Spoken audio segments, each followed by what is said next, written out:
Kunnamkulam police സ്റ്റേഷനിൽ അതിക്രൂരമായി മർദ്ദനമേറ്റ സുജിത്തിൻ്റെ കാര്യങ്ങളൊക്കെ തന്നെ നമ്മൾ കഴിഞ്ഞ ദിവസം കണ്ടതാണ്. CCTV ദൃശ്യങ്ങൾ ഉൾപ്പെടെ കണ്ടതാണ്. പക്ഷേ ആ CCTV ദൃശ്യങ്ങളിലൊക്കെ തന്നെ 5 പോലീസുകാരാണ് ഉണ്ടായിരുന്നത്. പക്ഷേ അതിൽ കൃത്യമായി ഒരാൾ മാത്രം അതിൽ പ്രതി ചേർക്കപ്പെട്ടിട്ടില്ല. ഈ ഒരു കേസ് കോടതി നേരിട്ട് കേസെടുത്ത സമയത്ത് ഒരാൾ മാത്രമില്ല.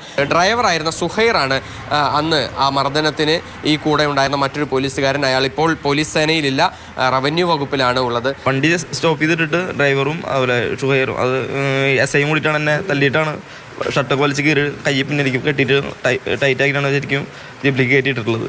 പിന്നെ സ്റ്റേഷനിൽ വന്നു. ആ CCTV-യിലുള്ള മേഖലയിൽ ഈ ഷുഹൈറും അതുപോലെ ശശിധരനും മർദ്ദിച്ചിട്ടില്ല. CCTV-യിലുള്ള ഫോട്ടോയിൽ ഇവർ 5 പേരും കൂടിയിട്ട് മേലെ വന്നിട്ട് ആണ് എന്നെ കൂടുതൽ നേരം എന്നെ മർദ്ദിച്ചിട്ടുള്ളത്.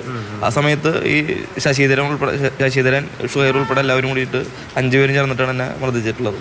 ഇനിയിപ്പോൾ നമ്മളുടെ ഒരു തുടർ കാര്യങ്ങളൊക്കെ എങ്ങനെയായിരിക്കും? നമ്മളിത് ഇതിൽ നിയമ പോരാട്ടവുമായി മുന്നോട്ട് പോകും. സുഹൈറിനെ പ്രതി ചേർക്കാനുള്ള എന്താണ് നിയമസഹായമെങ്കിൽ അത് തേടി സുഹൈറിനെ പ്രതി ചേർക്കും.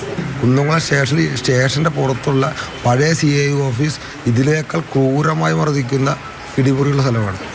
അതിനെതിരെയാണ് നമ്മുടെ പോരാട്ടം. ഒരു സുജിത്തിനെന്നല്ല ഒരാൾക്കും ഇനി ലോക്കപ്പ് മർദ്ദനമോ സ്റ്റേഷനിൽ ഒരു വിഷയങ്ങളുണ്ടാവരുതെന്നാണ് നമ്മുടെ ആഗ്രഹം. ഇതിലും ഈ കേസിൽ നിന്ന് പിന്മാറാൻ നിങ്ങൾക്ക് എല്ലാവർക്കും അല്ലെങ്കിൽ പ്രത്യേകിച്ച് സുജിത്തിന് പണം ഓഫർ ചെയ്തു എന്ന് പറയുന്നു. അത് സത്യമാണോ? പണവുമായും എല്ലാമായിട്ടും ഓഫർ ഉണ്ടായിരുന്നു. ആരാണ് ശരിക്കും? അല്ല, പല പോലീസ് ഉദ്യോഗസ്ഥന്മാരായിരുന്നു. സ്നേഹത്തിന്റെ ഭാഷയിൽ എങ്ങനെയും തീരണം, അവരുടെ ജീവിതമാണ്. സുജിത്തിന് എത്ര രൂപ ഓഫർ ചെയ്തിട്ടുണ്ടായിരുന്നു? അവർ എങ്ങനെയുണ്ടായിരുന്നു? 20 ലക്ഷം രൂപ വരെയാണ് ഓഫർ പറഞ്ഞിട്ടുണ്ടായിരുന്നു. 20 ലക്ഷം രൂപ വരെ.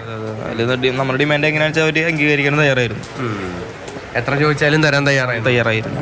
ഒരു പ്രതിയാണ് മിസ് ചെയ്തിട്ടുള്ളത്.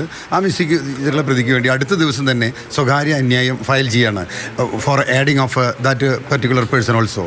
അതിനുവേണ്ടി കൊടുക്കുന്നുണ്ട്. രണ്ടാമതായിട്ടുള്ള ഞങ്ങളുടെ പോരാട്ടം എന്താണെങ്കിൽ എത്രയും പെട്ടെന്ന് ഈ ക്രമസമാധാന പരിപാലന രംഗത്ത് നിന്ന് ഇവരെ മാറ്റി നിർത്തണം. അത് എത്രയും പെട്ടെന്നാണ്. ഇവർ ഈ കേരളത്തിൽ ഒരു പോലീസ് സ്റ്റേഷനിൽ ജോലി ചെയ്യുന്ന സംവിധാനം ഉണ്ടാവരുത്. കൃത്യമായ നിലപാട് വ്യക്തമാക്കുന്നു. എത്ര പണം ഓഫർ ചെയ്താലും ഈ ഒരു പോരാട്ടത്തിൽ നിന്ന് പിന്നോട്ടില്ല. ഇതിൽ സുജിത്തിനെ മർദ്ദിച്ച 5-ാമനായ സുഹൈറിനെ കൃത്യമായി നിയമത്തിന് മുന്നിൽ കൊണ്ടുവരണം. അതിനുള്ള നിയമ പോരാട്ടവും തുടരും എന്നുള്ളത്. MS Lishoy, Mathrubhumi news, Thrissur.